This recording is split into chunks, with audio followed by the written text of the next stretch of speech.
கார்கில் போர் வாஜ்பாய் பெயரை சொன்னது, சிந்தூர் போர் நரேந்திர மோடி பெயரை சொல்கிறது என்று பாஜக மாநில தலைவர் நைனா நாகேந்திரன் தெரிவித்துள்ளார். ஆபரேஷன் சிந்தூர் வெற்றியை கொண்டாடும் விதமாக பாஜக சார்பில் பேரணி ஒசூரில் நடைபெற்றது. இதில் கலந்து கொண்ட பாமக மாநில தலைவர் நைனா நாகேந்திரன், பாகிஸ்தானில் பதில் தாக்குதல் நடத்திய ராணுவ வீரர்களுக்கும் பிரதமர் மோடிக்கும் நன்றி தெரிவிப்பதாக கூறினார். கார்கில் போர் வாஜ்பாய் பெயரை சொன்னது, சிந்தூர் போர் பிரதமர் நரேந்திர மோடியின் பெயரை சொல்கிறது என்றும் அவர் தெரிவித்தார். நம்முடைய ஏவுகணை பிரம்மோஸ் என்கிற ஏவுகணையை இன்னைக்கு 16 நாடுகள் இன்னைக்கு நம்மிடம் வாங்குவதற்கு இன்னைக்கு ஒப்பந்தம் கையெழுத்திட்டிருக்காங்க சொன்னால் நம்முடைய ராணுவ தளவாடமும் எவ்வளவு சக்தி வாய்ந்தது, அதைவிட சக்தி வாய்ந்தது நரேந்திர மோடி. நாம் அறிவுறுகிறோம். அங்கே வாஜ்பாய் கார்கில் போர் நடத்தினார்.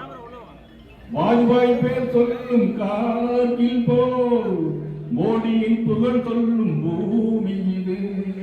வாஜ்பாய் பேர் சொல்லும் கார்கில் போர், மோடியின் புகழ் சொல்லும் தேசம் இது.